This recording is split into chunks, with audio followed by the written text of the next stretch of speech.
Ladies and gentlemen, please be seated.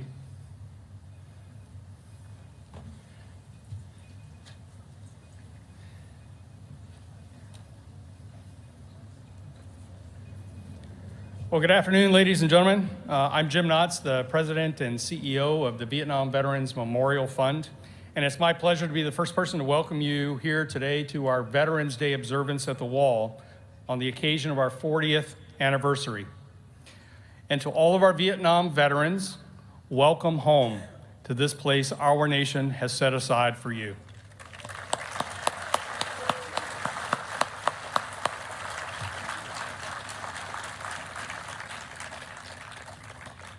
You know, I'm asked fairly often, when is the best time to come to the Wall?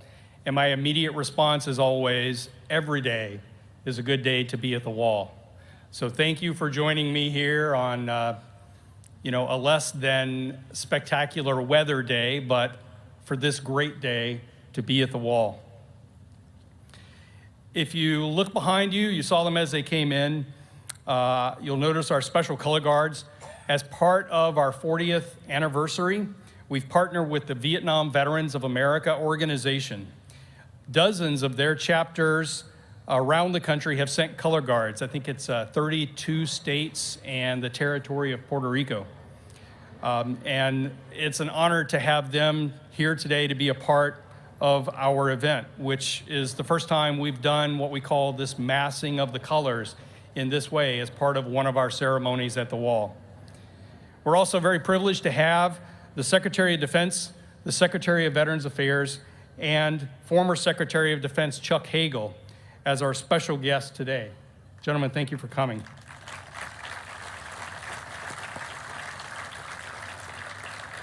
You'll get to hear from them a little bit later. And we also think this is the first time that we've had the Secretary of Defense and the Secretary of the VA both speak at one of our events here at the Wall. I thank you for coming and braving the elements on this day to help us honor our Vietnam veterans. Before we begin the formal program, I would like to recognize all of the Gold Star family members who are with us today, including Ann Sherman Wolcott. Hi, Ann. She is a Vietnam-era Gold Star mother, and her son Rex is remembered on panel 16 West, line 96. A special thanks goes to all of our Wall volunteers. There are folks throughout the audience here you see and in the back with yellow jackets or yellow shirts, yellow hats. Those are the Park Service volunteers who are at this Wall helping visitors every single day. I'd also like to thank the VVMF staff for all of their work this week as well.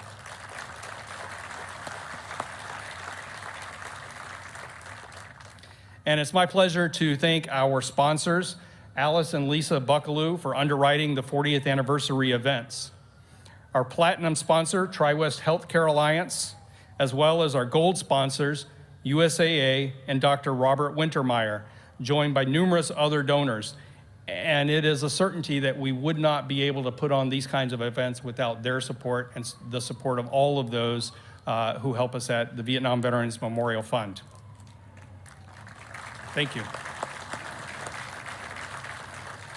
2022 marks the 47th year since the last American casualty in the Vietnam War. Yet for some families, those years did not bring closure as they waited for their family and friends. I call your attention to the empty chair here on our stage as a symbol of the 1,581 Americans who still remain missing or unaccounted for from the Vietnam War. Yet in remembering them, we must also recognize that we shall not rest until we have the fullest possible accounting of those who remain missing from the Vietnam War.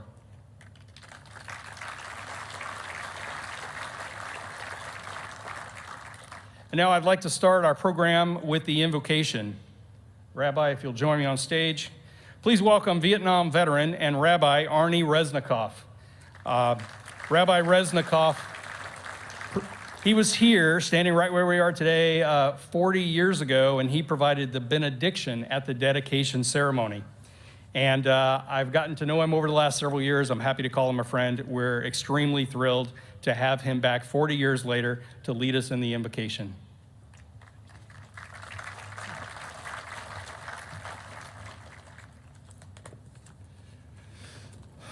Almighty God, we pray, reflect, meditate in different ways, but today, together, honor our brave, our heroes, the veterans of what must remain a grateful nation.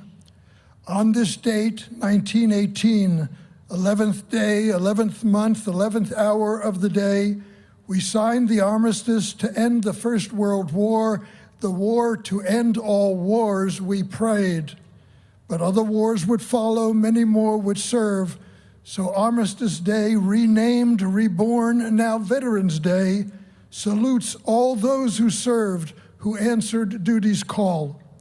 We pledge to honor those who honored us through their sacrifice and service, but too many times we failed. Too many times we broke faith with those who served. We broke faith with those who died. 40 years ago, we built this wall of memory, this wall of healing, to remember lives we lost in Vietnam, but more than that, to remember vows we made and debts we owe to all veterans, their families, and those who serve today. We ask forgiveness from those we failed in the past and renew our solemn vow to welcome home, truly welcome home, all those who served with grateful words and caring hearts, and every action we can take, every dollar we can spend, knowing far too well our debts can never be repaid in full, and some wounds of war will never truly heal. May we remember, as has been said, we're the land of the free only so long as we are the home of the brave, and we must forever thank the brave who keep us free. Grant us faith to keep our dreams alive, that thanks to those we honor here today, at this wall of healing and of hope, this safe space that became for us a sacred space, one day we'll beat our swords to plowshares, and war will be no more. And may we say, Amen. Thank you very much.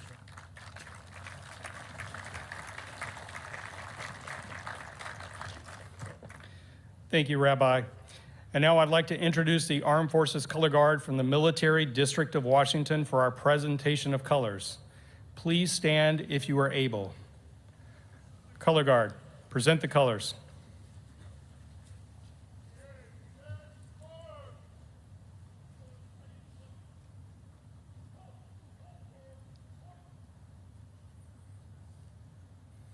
As they come forward, today we have the honor of the national anthem being performed by Staff Sergeant Keaton Webb.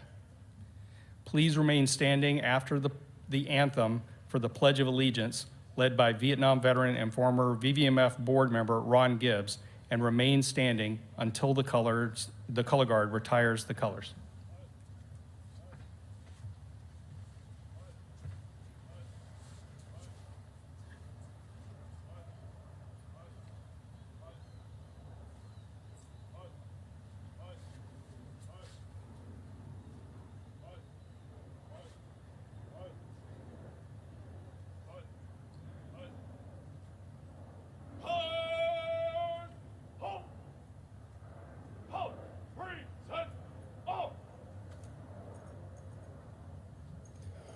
Oh, say, can you see by the dawn's early light what so proudly we hailed at the twilight's last gleaming, whose broad stripes and bright stars through the perilous fight o'er the ramparts we watched were so gallantly streaming, and the rocket's red glare, the bombs bursting in air, gave proof through the night that our flag was still there. Oh, say, does that star-spangled banner yet wave?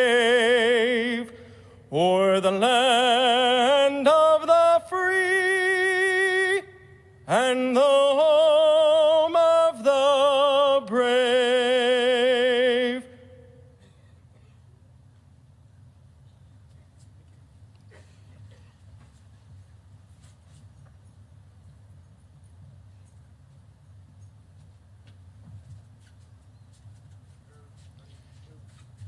I pledge allegiance to the flag of the United States of America and to the republic for which it stands, one nation, under God, indivisible, with liberty and justice for all.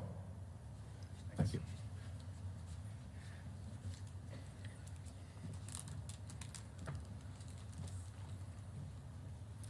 Color guard, retire the colors.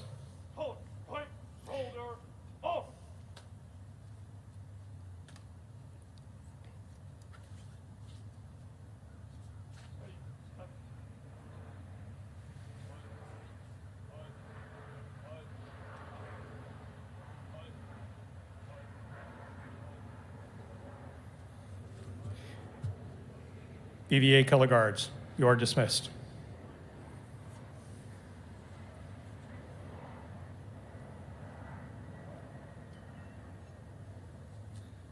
Everyone, please be seated.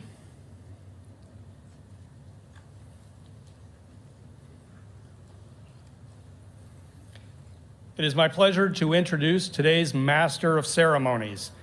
Alan Buckaloo is the chairman of the board of the Vietnam Veterans Memorial Fund.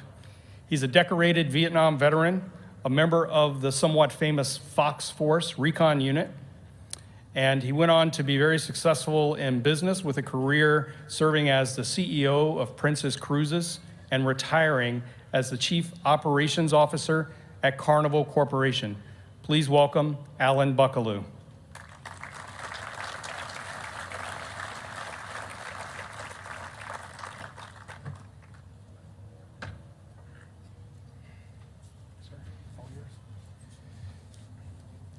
Thank you, Jim. It's an honor to be here today with all of you to mark the 40th anniversary of the dedication of the Vietnam Veterans Memorial. Each year, VVMF holds this ceremony in partnership with the National Park Service. So please welcome Jeff Reinbold, Superintendent of the National Mall and Memorial Parks.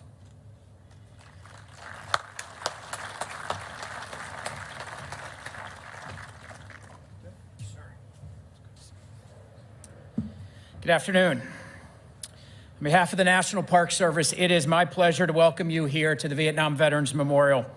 To our visitors, our distinguished guests, families and friends, but especially our veterans and families of our veterans, we're honored by your presence as we mark Veterans Day today and the 40th anniversary of the dedication of the memorial. And I especially want to acknowledge those of you who have come great distances to be here. We in the National Park Service are honored to be entrusted with the care of this memorial for the past 40 years and to host more than 130 million visitors who have come here to pay their respects, to remember, and to share their stories. It is also our honor to care for the Vietnam Women's Memorial, which recognizes the 265,000 women, all volunteers, who served during the war. I'd like to acknowledge and thank our partners in this endeavor, the Vietnam Veterans Memorial Fund, especially its President and Chief Executive Officer, Jim Knotts, and Stacy Magdalena of America's National Parks, provides educational program for the Vietnam Women's Memorial. Those two individuals and the organizations they represent are instrumental partners in not only maintaining these memorials, but bringing their stories to life for this and future generations. Jim mentioned it earlier, but I do want to recognize our volunteers and the National Park Service staff who interpret and maintain this magnificent memorial and help educate more than 5.5 million visitors each year who come to this iconic place. We are proud that more than a quarter of our employees and volunteers are veterans of America's armed forces and continue to serve their nation through the National Park Service. The experiences they bring to this sacred site and their willingness to share them create unique opportunities for our visitors to connect with this memorial and the men and women it honors. The Vietnam Veterans Memorial is one of more than 400 sites that the National Park Service oversees, nearly a quarter of which, including battlefields, military parks, and monuments, commemorate the military and those who have served their country. But over the past 40 years, the Vietnam Veterans Memorial has emerged as unique among them. It is a living, interactive memorial dedicated less than a decade after the war's end, with the conflict still fresh in the American consciousness. It's hard for many today to imagine the National Mall without the war memorials, or without the wall when there was just a plaque. The wall is in stark contrast to many previous memorials that were fixated on great commanders and individuals. It does not glorify war, but rather glorifies the names that are on it. It focuses on the common soldier. Author Kirk Savage referred to the wall as the democratization of the public monument, a shift from the great man idea of history to one that encompasses ordinary man. It broke with convention and treated the viewer as a participant, not just a bystander. Quite simply, redefined memorial and public memory. Today, 40 years later, visitors still come to honor their friends, their relatives, their comrade in arms, and even those they never met. They're still drawn into the memorial, to the names, to their reflection, and the reflection is someone lost and perhaps glimpsed again in a new generation. Today on Veterans Day, we again stand in the shadow of the Lincoln Memorial. We pause to remember those who served and those, in Lincoln's words, who gave the last full measure of devotion. Etched on this wall are the names of the men and women who made the supreme sacrifice and service to their country, but who live on through every visit. We in the National Park Service, with our volunteers, with our partners, have taken great pride in caring for this memorial, for you, for this generation, and we renew our commitment to do the same for the generations yet to come. Thank you.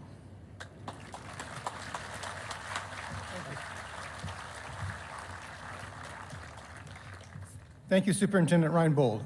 It's now my pleasure to introduce Connie Evans, who will speak on behalf of the Vietnam Women's Memorial. Connie Evans is a Native American, having been born and raised on a Nez Perce Indian reservation in Idaho. After joining the Army Nurse Corps, she served with us in Vietnam. After returning home, she served as a nurse in the Army and the U.S. Public Health Service Corps. She is an advisor, a consultant, and educator. Please welcome Connie Evans.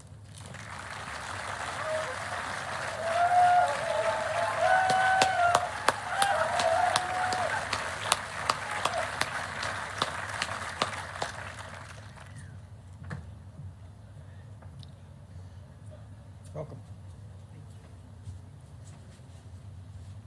Oh my gosh.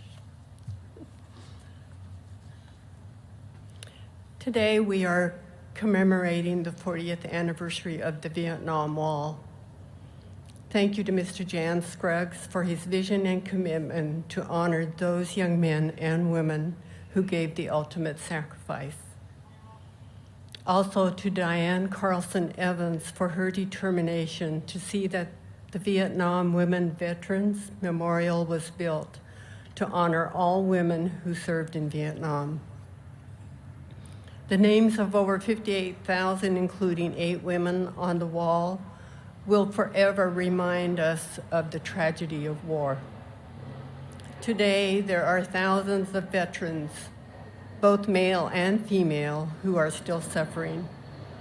Since the Vietnam War, many have died by suicide caused by PTSD from Agent Orange-caused diseases, cancer, and from old war injuries.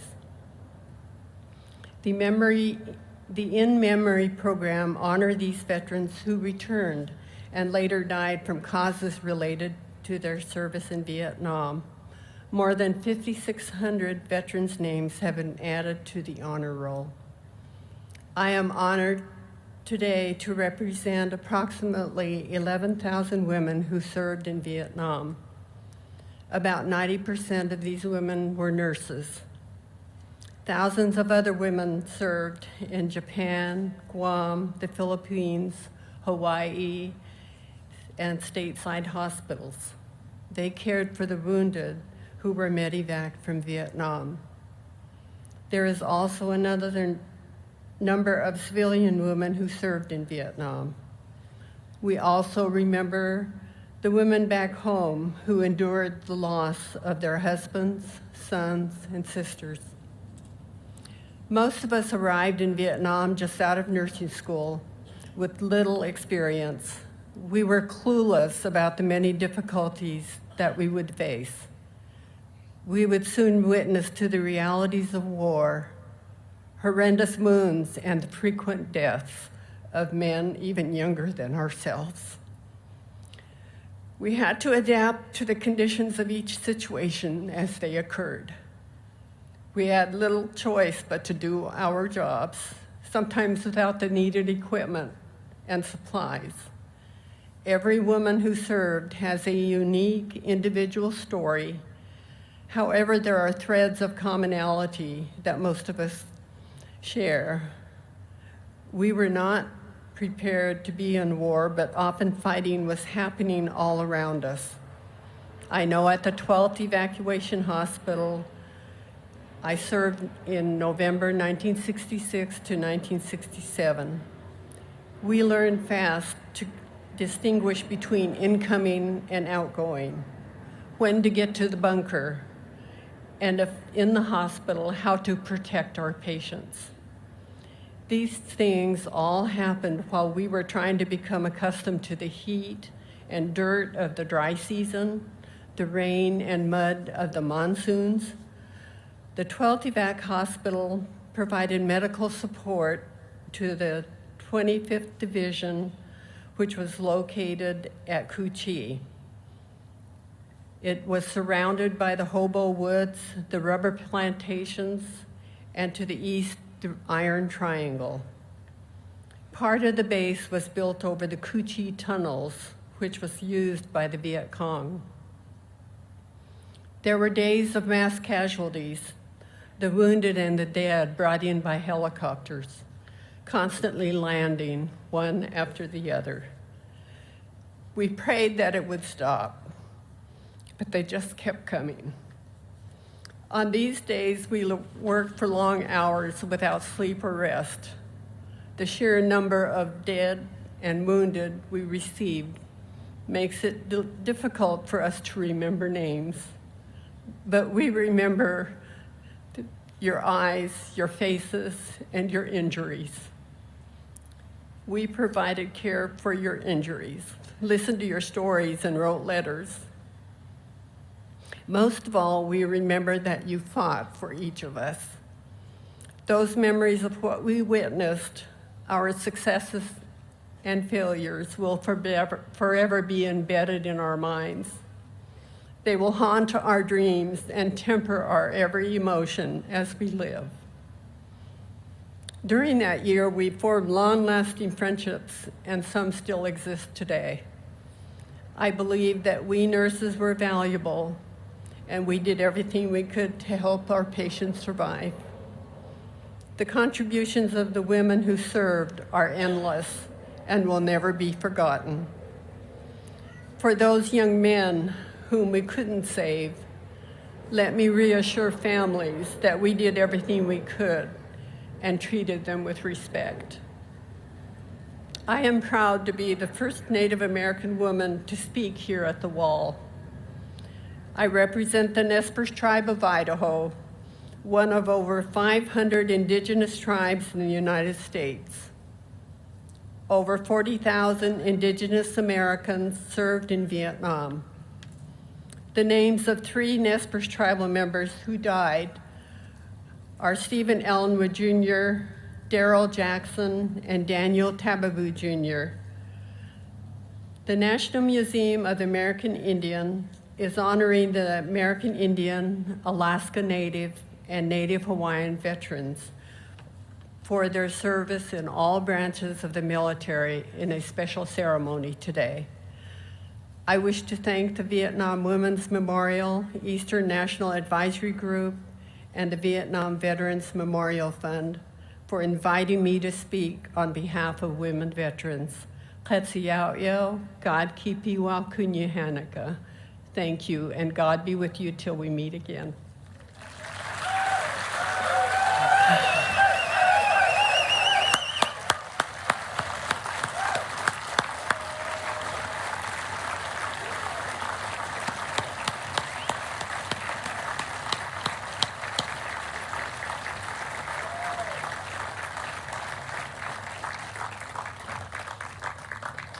Thank you, Captain Evans. That was special, very special. It's now my pleasure to welcome a special guest who will introduce our keynote speakers. A Vietnam veteran enlisted in the Army, Senator from Nebraska, chair of our 40th Anniversary Committee, and the 24th Secretary of Defense, the Honorable Chuck Hagel.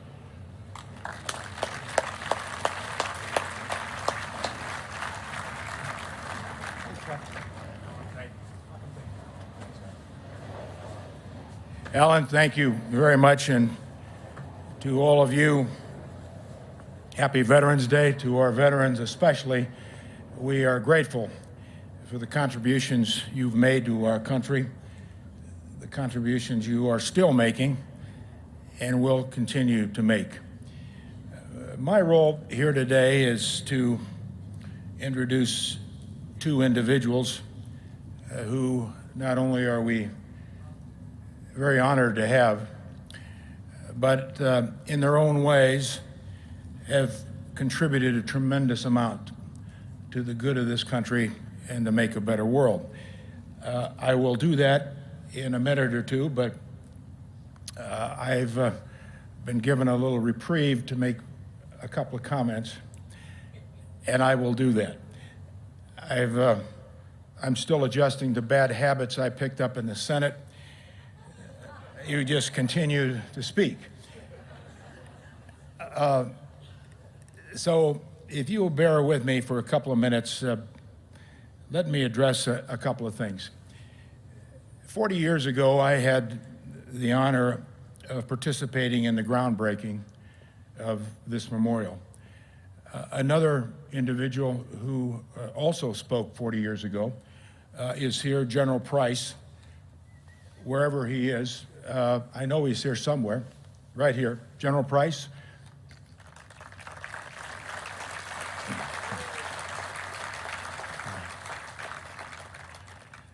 I did not realize at the time, I suspect General Price didn't either, but I never speak for generals,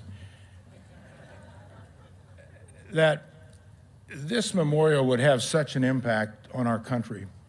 When you think about it, there was no World War II memorial, there was no World War I memorial, there was no Korean War memorial until there was a Vietnam Veterans Memorial. Now that's leadership.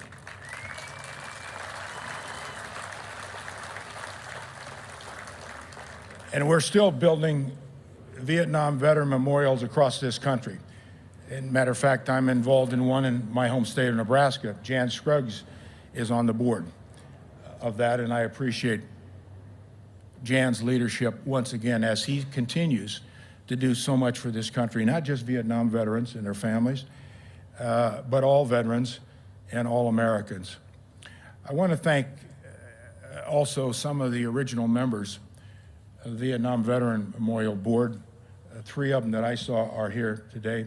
Terry Gibbs is one of them. Bob Dubeck is here today, of course, Jan Scruggs.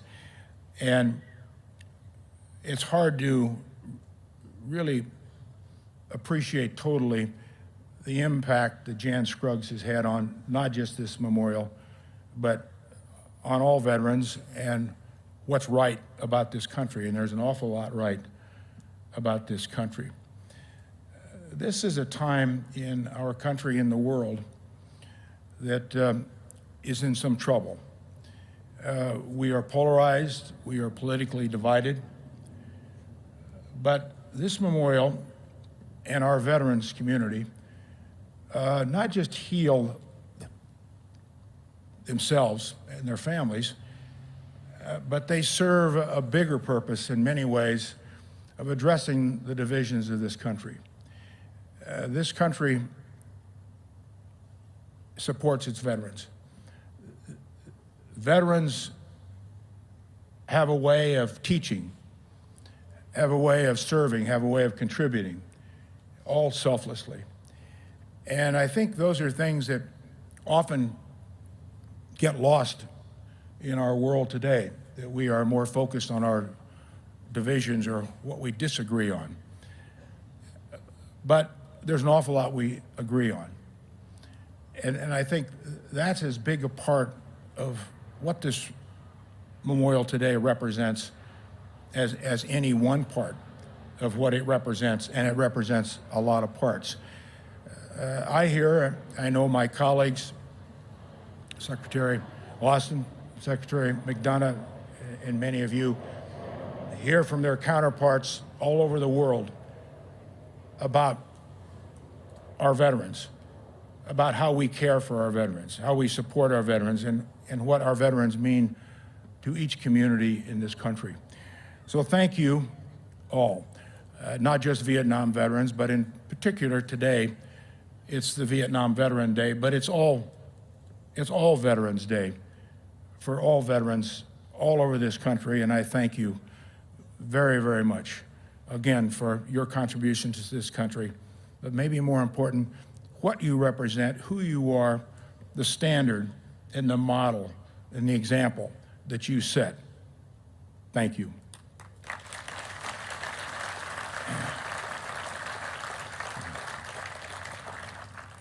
Now, allow me to take on my first task of the day, and that is introducing our two distinguished speakers. I have known Dennis McDonough, our Secretary of Veterans Affairs, for many years. I worked with him for many years. He has been a leader in every way in government in this country. A boy who was born and raised in Minnesota with a small family of 11. That's why he's still so thin. But when you look at what Dennis McDonough has done for this country, in the House of Representatives, in the Senate, staff director, professional director, there's not an issue that he has not touched in some way. For 8 years, he was an indispensable part of the Obama administration. The last 4 years of that administration, he was chief of staff to the President of the United States. Graduate of a small college in Minnesota, St. John's. Then he got his master's degree at Georgetown. He's continued not only to accelerate and improve himself, but he's brought people along. And in today's world, and what veterans need and what veterans' families need, I can think of no one more equipped in every way to lead the Veterans Administration for all of us and for our country. So, ladies and gentlemen, help me welcome the 11th Secretary of Veterans Affairs, Dennis McDonough.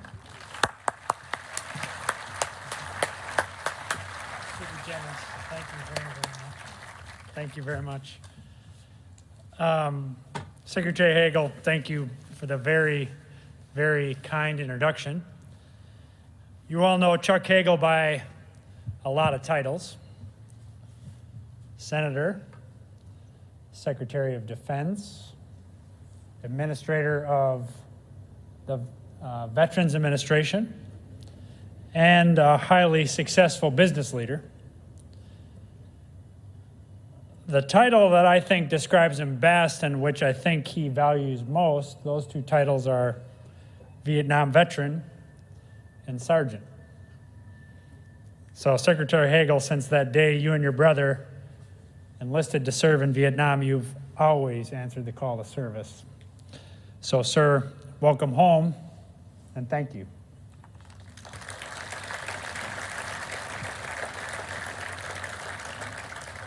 Secretary Austin, they had me speak first because nobody wants to speak after Lloyd. Gold Star Mother Ann Sherman Wolcott, veterans and members of our armed forces, veteran service organizations, distinguished guests, ladies and gentlemen, and most importantly, Vietnam veterans and your families. It's an honor to be with you today on this Veterans Day, to commemorate the 40th anniversary of the dedication of this wall, an enduring living monument dedicated to remembering the 58,281 brave men and women who died in Vietnam. Chiseled into the polished black granite and etched into the history of our nation are the names of those soldiers, sailors, airmen, and Marines who answered the call to defend a country they never knew and a people they never met, and gave, in the words of President Lincoln, the last full measure of devotion to our country. For decades, those names have taught us, as Secretary Hagel just said, the importance of remembering the stories of valor and sacrifice of the warriors of Vietnam. Stories like the 18-year-old Corporal Rex Sherman, who enlisted in the Army as a 17-year-old high school senior. Corporal Sherman was mortally wounded while trying to deliver captured enemy documents to a waiting helicopter. And as Jim said just a couple minutes ago, is memorialized on panel 16W, line 96 of the wall.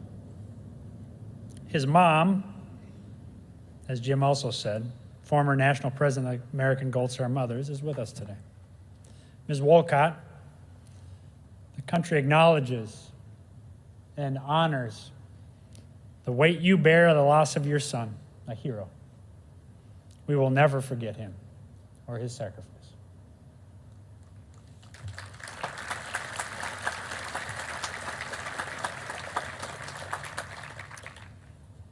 It is an extraordinary act to put on the nation's uniform, leave the safety of your home, deploy to a war zone in a foreign land, and fight for the freedom of someone else.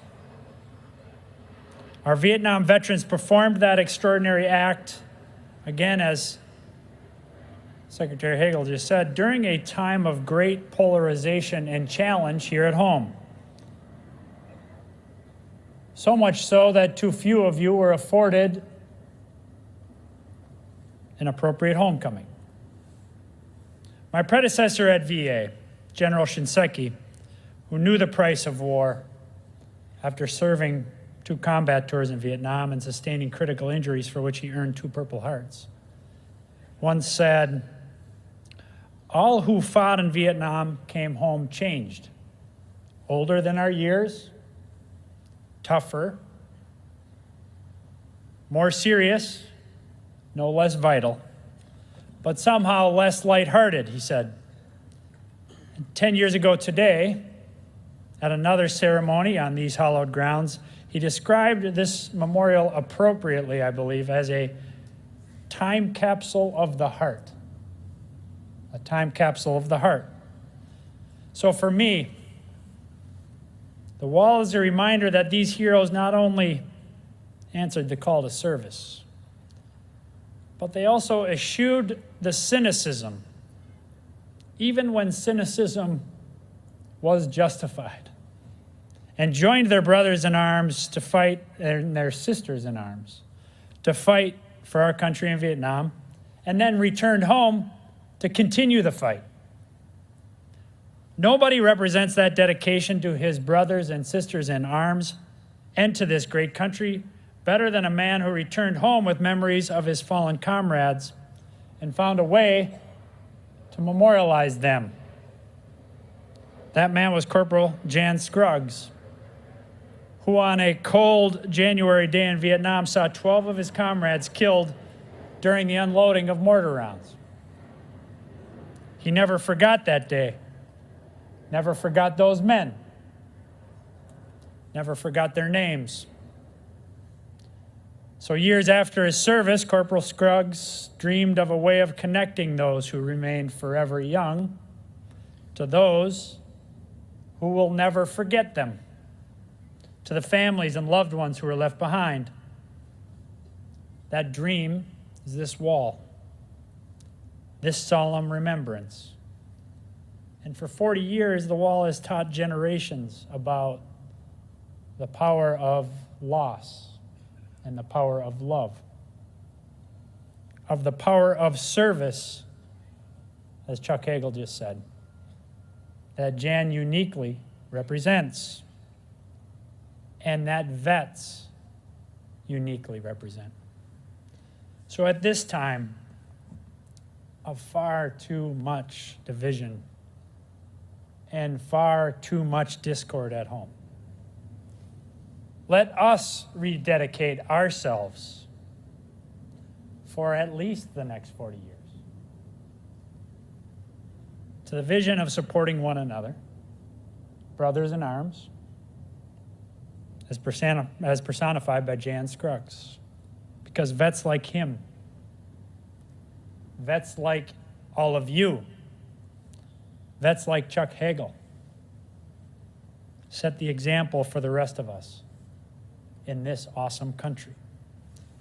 In so many ways, you're the keepers of this country's national ethos, that deep and abiding sense of purpose that you learned in serving, your camaraderie, your sense of teamwork that made you stronger together in combat, and now stronger together in your communities. Looking around us, as Chuck just said, that is exactly what we need today. Camaraderie, truth, togetherness, true service, true patriotism. Simply put, through your service and your selflessness, you teach us. You remind us what it truly means to be an American. And for that, and for so much else, we are forever in your debt. This wall reminds us of that. This day reminds us of that. And we will never, ever forget it. God bless you all. Thank you very much.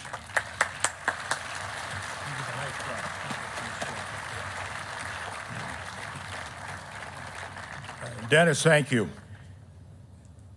Now, before I introduce the Secretary of Defense, let me also acknowledge once again the Director of the Nebraska National Park Service. Thank you, sir, for what you do and all of your people every day to make this a better place. Thank you.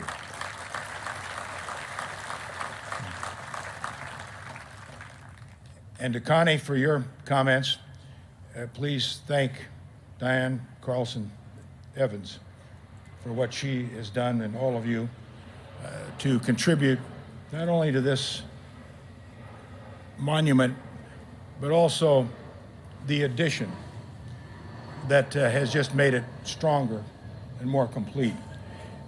One of the opportunities I've had over the years was to serve as the treasurer of her organization as they were working through what can we place here that would recognize the service of nurses and give an additional beneficial dimension to this monument. So thank you to all.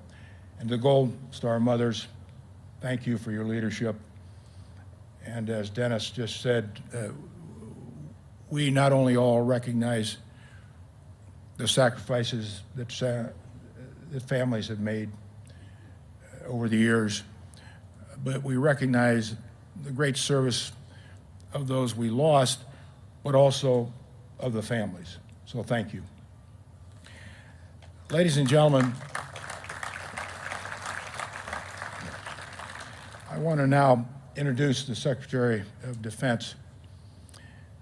Lloyd J. Austin III is a friend, someone I've also worked with over the years, and like Dennis, has made incredible contributions to this country in different ways, but all important ways, because we all do what we can. Teddy Roosevelt once said, you do the best you can where you are with what you've got.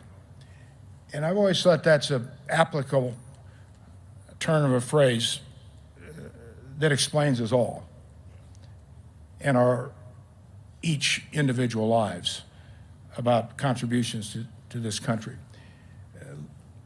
Lloyd J. Austin III is a graduate of West Point. He picked up a couple of master's degrees along his way to becoming a four-star general, served as Army Vice Chief of Staff. And one of the duties that I performed early on as Secretary of Defense was to swear him in as the new commanding officer, the commander of Central Command, which is about as difficult a position in our armed forces as there has been the last 20 years, because that commander had responsibility for the wars in Iraq and Afghanistan, as well as all of the Middle East. He performed every job that he's ever been called upon to take with incredible decency, honesty, and professionalism.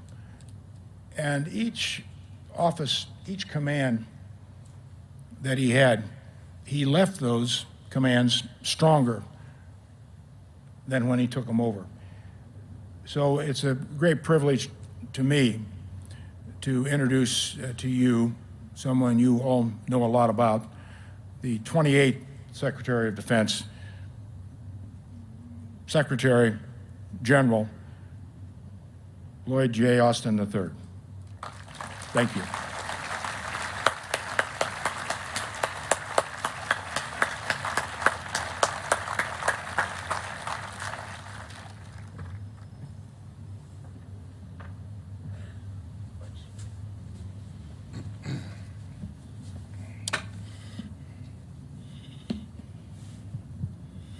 Well, thank you, Secretary Hagel, for that very generous introduction, and thank you as well for your brave service to our country in Vietnam and your lifetime of leadership by example as a public servant. And after such a great introduction, I probably should just sit down, and it would be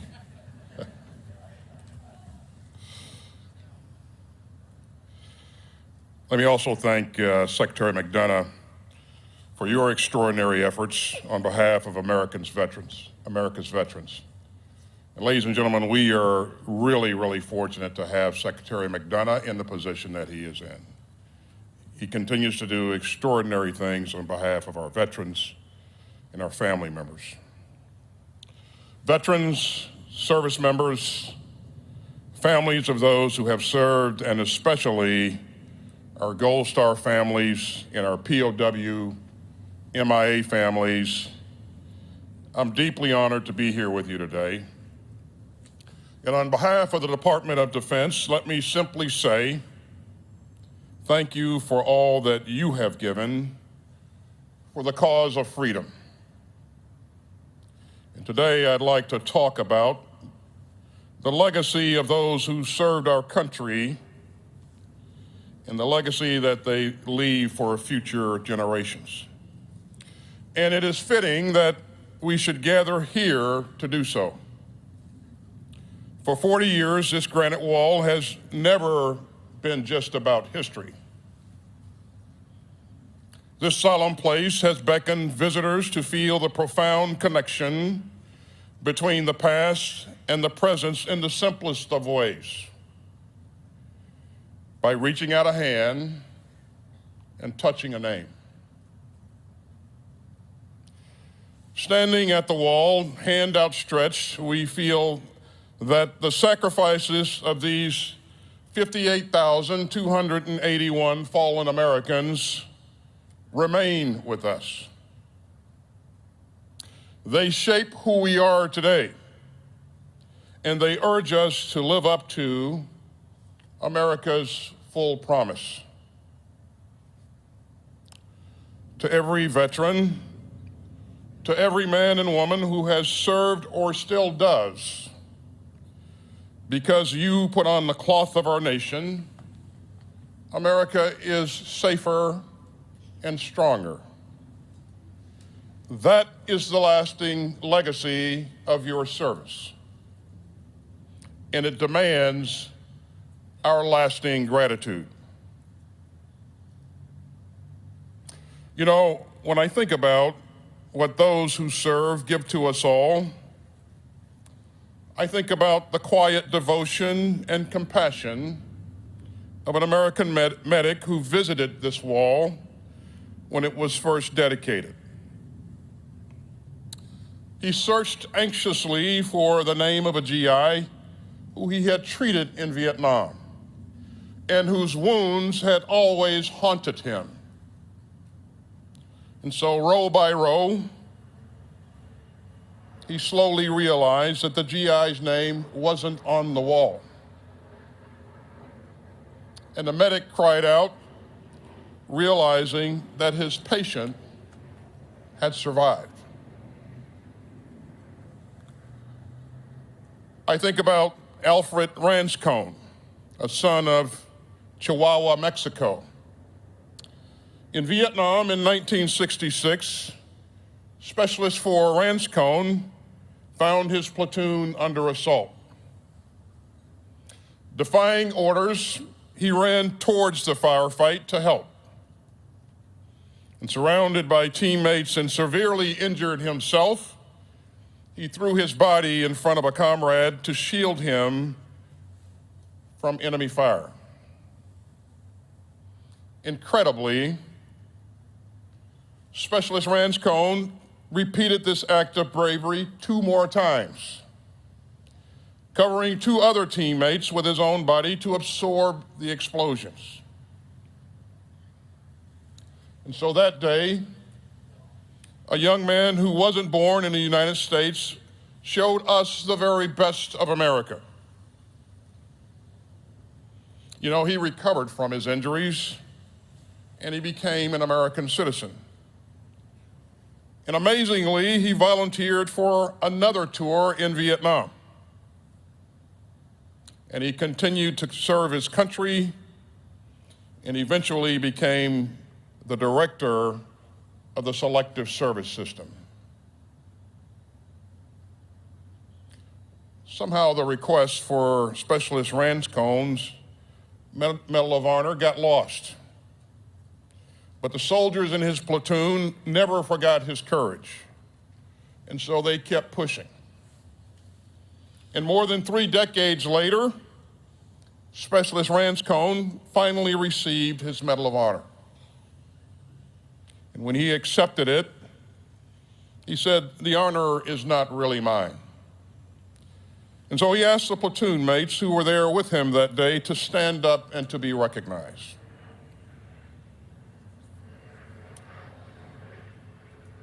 I think about Vietnam veterans like Lola Oldsmith, who joined the military after seeing a recruiting ad for Army nurses on TV.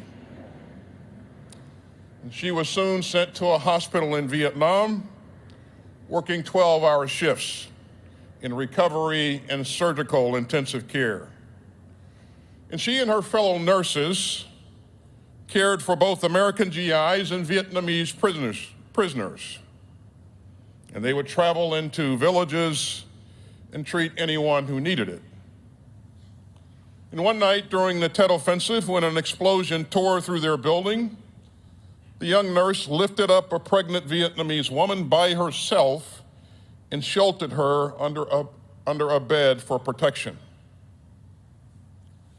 So Lola Oldsmith had found her calling. After she came home, she stayed on as an Army nurse, treating patients all over the country and rising through the ranks as a nurse recruiter. During Operation Desert Storm in 1991, Colonel Oldsmith found herself treating the war wounded overseas once again, a quarter century after she went to Vietnam. And years later, reflecting on her military career, Colonel Oldsmith simply said, "I'm just very proud to be a part of it." And I think about one more Vietnam veteran, my uncle. Now, I come from a family with a proud history of military service, and one of my uncles served in Vietnam as a communicator. He was the very first African-American Green Beret that I ever saw. And so he came home wearing wearing his jump boots and that Green Beret, those jump wings. He was very impressive. My uncle was deeply and quietly proud of what he had contributed. And his pride helped to inspire me to serve as well. My uncle showed me how meaningful service could be. And he showed me the way that one act of service can lead to many, many more. So let us never underestimate what service can mean. Never forget the ripples set in motion by the Americans who fought in Vietnam, including veterans who may never have fully realized what a difference they made to those around them. Because service lifts up others.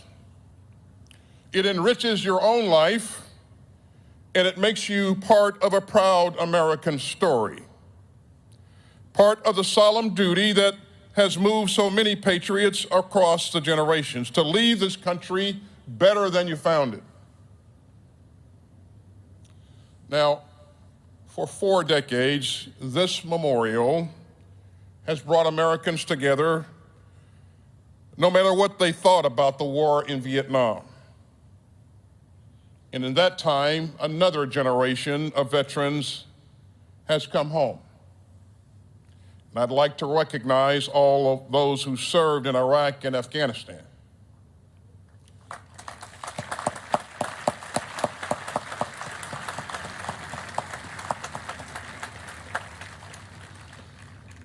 Each of you is also a part of that story of service.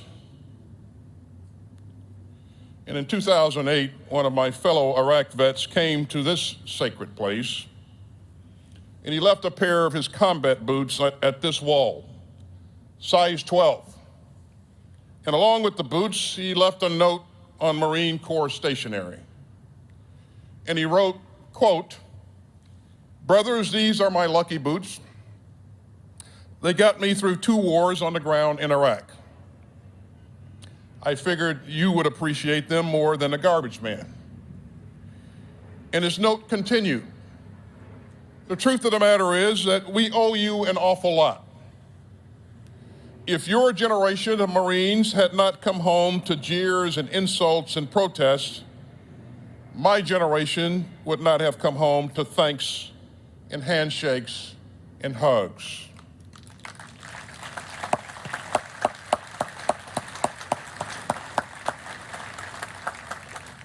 And he ended by saying, "Rest easy, gents." And he signed it as Frank, First Lieutenant, United States Marine Corps. And as Frank said, American troops should always come home to thanks and handshakes and hugs. And as we know, after the Vietnam War, that wasn't always the case. Yet so many veterans worked to build bridges, to heal the nation's wounds, and to ensure that their successors would be treated with dignity and respect. Let me also recognize Jan Scruggs and Bob Dubik for their tireless work to build this memorial and its 40-year legacy. a legacy of healing, a legacy of remembrance, and a legacy of understanding. To all of our veterans, by lending your talents to the United States military, you made us stronger and smarter. By serving with courage and compassion, you set an example for the next generation. And by giving so much, you reminded us that this democracy is worth defending. And you can see the legacy of all those who so nobly served when you speak with the extraordinary men and women in uniform today. When I visit our military installations at home and around the world, I'm privileged to see firsthand the best fighting force in human history and how it has been shaped by those who came before. I see young service members' relentless drive for excellence passed down to them by mentors who pushed them to be their very best. I see their hunger to learn from the conflicts of the past so that we can win the wars of the future. And I hear their stories of the giants upon whose shoulders they stand, the role models who inspired them to join a proud tradition of professionalism and devotion to democracy. You know, that same professionalism keeps our satellites soaring through space and our submarines plunging under the ocean. It lifted up 124,000 people to safety last year in Afghanistan. And it's behind the extraordinary round-the-clock logistical operation to rush urgently needed security assistance to the brave defenders of Ukraine. And that devotion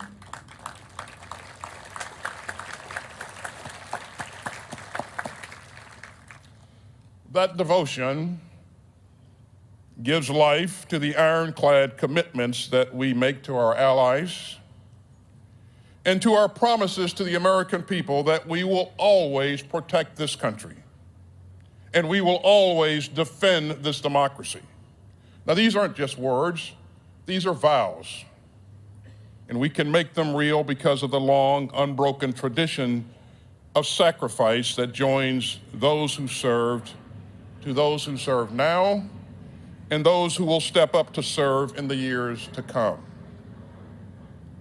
And for that, we owe our veterans not only our deepest gratitude, but also our unwavering commitment to the democratic values that you have been so proud to defend. Thank you to all of our veterans for answering your country's call. We will never forget what you have given us. May God bless all of those who have served and all who still serve. And may God continue to bless the United States of America. Thank you very much.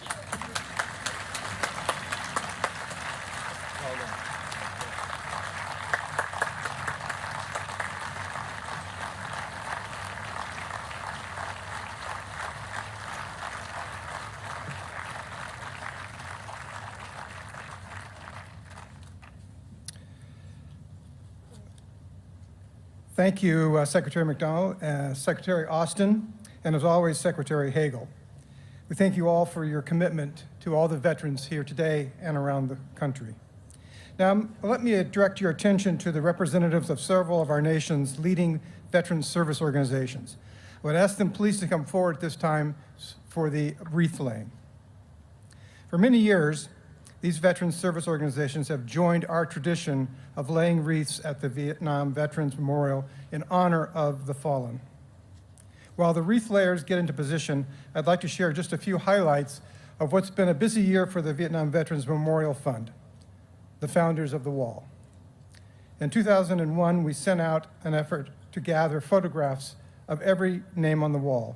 In August of this year, we successfully met that milestone. So every name on the wall has a photograph.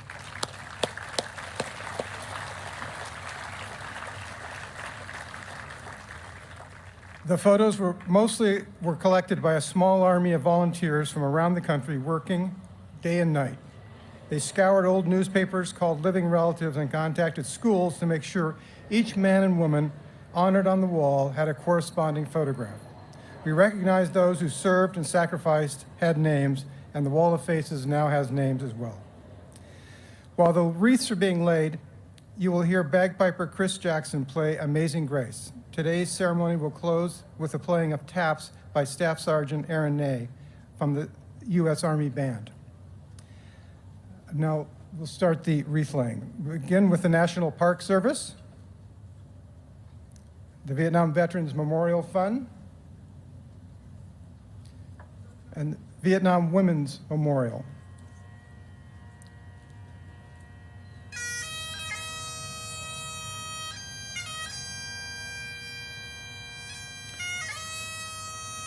The National Park Service, Vietnam Veterans Memorial Fund, Vietnam Women's Memorial Eastern National, American Gold Star Mothers,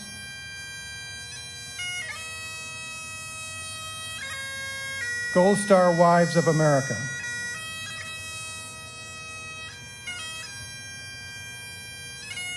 Disabled American Veterans, 1st Cavalry Division Association,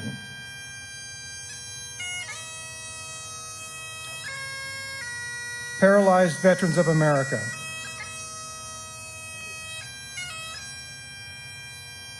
Fifth Battalion, 7th Cavalry Association,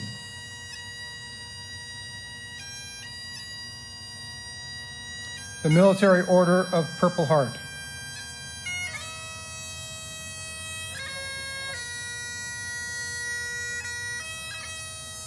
(8 o'clock to 9 o'clock) PTSD class,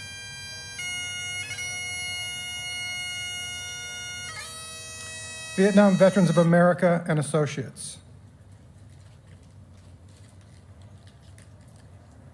Vietnam Veterans of America, Chapter 1008.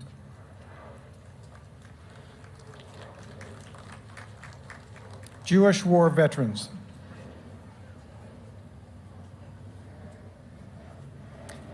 Khe Sanh Veterans,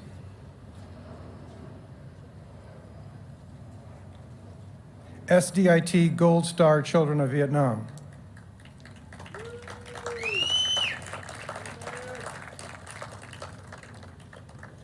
National Dusters, Quads, and Searchlights Association,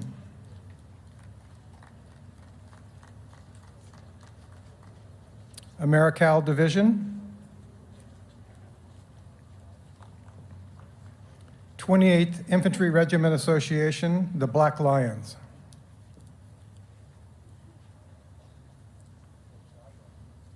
the U.S. Army OCS Alumni Association,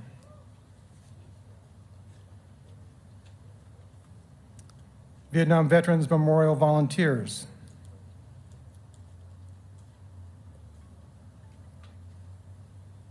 the American Legion Families,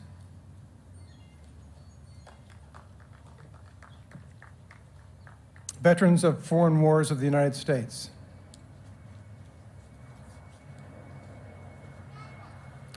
AMVETS,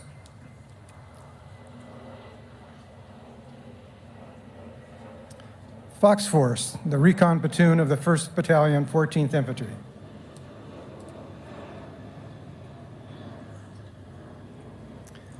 Verizon Corporation Veterans Advisory Board,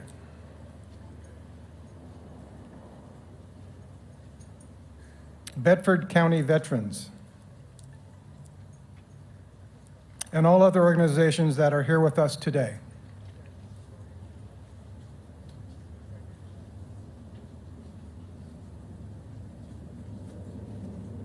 We ask that you stand, if you are able, for the playing of taps.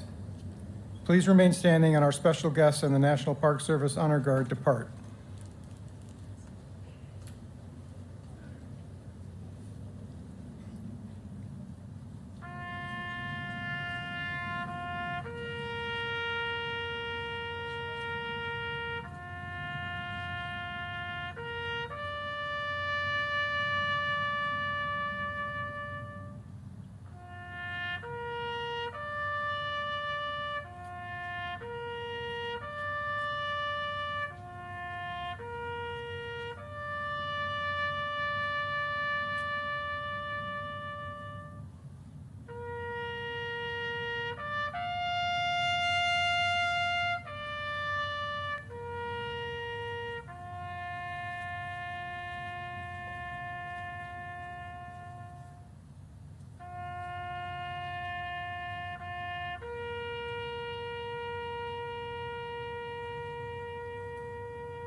Honor Guard, you are dismissed.